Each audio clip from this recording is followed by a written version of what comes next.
అండి, ఎలా ఉన్నారు? బాగున్నారా? ఈరోజు మన ఇంట్లో స్పెషల్ ఏంటో చూసేయండి. ఈరోజు చేపలు చేశాను అనమాట. చాలా బాగా వచ్చింది, ఎమ్మిగా. చూసేయండి, రైస్ భలే వచ్చింది, పొడి పొడిగా వచ్చేసింది అనమాట.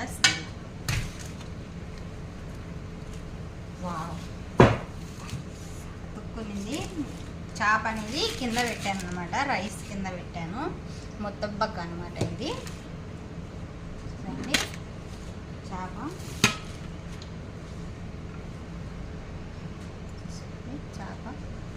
చాలా బాగా వచ్చింది.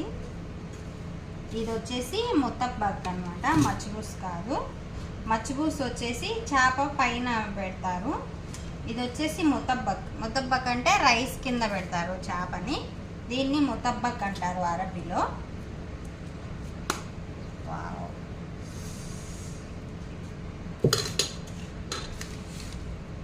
Thank you for watching.